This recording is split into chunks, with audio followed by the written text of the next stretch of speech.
So the aim of the workshops today has been to turn the strategy and the policy and the great ideas that we've heard the speakers talking about into action. So the purpose of the workshops is that each workshop will focus on one particular topic, and we will come out of there with an action plan which will move the whole thing forward. It's important because otherwise we're just talking. It's about action. Social value is about action. It's about action on the ground every day, making a difference. I think movements grow through three things. One is leadership, the other is understanding, and the third is transparency.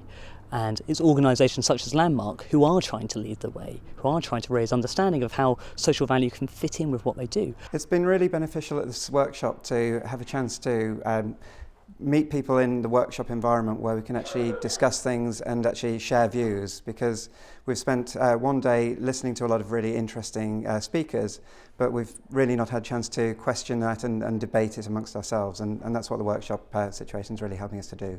In Whitehall we don't have all the answers, so it's really important to come out and hear what people in the sector are saying. I think a clear message is that there's a strong will, not just in social enterprises but in business generally, to try and address some of the problems facing society at the same time as running a successful business. So trying to make those two things compatible is what these conferences are all about, and trying to understand the best way of doing it.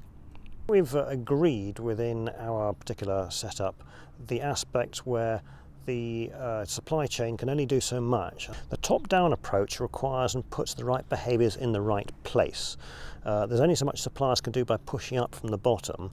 The key aspect of the social value is to get the value out of that, and that value can only come if there's a requirement to do so. Real, heartfelt drive to get that value in the first place. It is possible to change people's lives, but first, really, you've got to look at the things that you're doing with them, and for example, educational initiatives, and find out actually do those make a difference to those people. So that the trick is finding the right measures. We've got to look at actually what we're trying to achieve, and that's what came out of the workshop this morning. When we talk about social value, it can mean so many different things to different people. But let's not overcomplicate it. Everybody gets at core what this is about, which is about basically a better society around us. So I think the real challenge for the workshops is focusing on how do we identify at a very simple level the messages that we can take back to communities. Companies like Landmark, who are really helping to advance this agenda, need to be able to demonstrate that this is actually helping them to win business and that it's actually helping them achieve a bottom line. It shouldn't be an either or. Social value should make a good commercial and economic proposition for both the purchaser of goods and services but also the provider.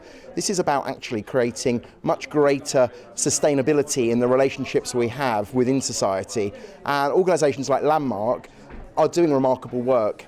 And I think this event and Landmark's leadership in helping to host this event really demonstrates that they are in this game for the long term and that they're serious about making positive social change in our communities.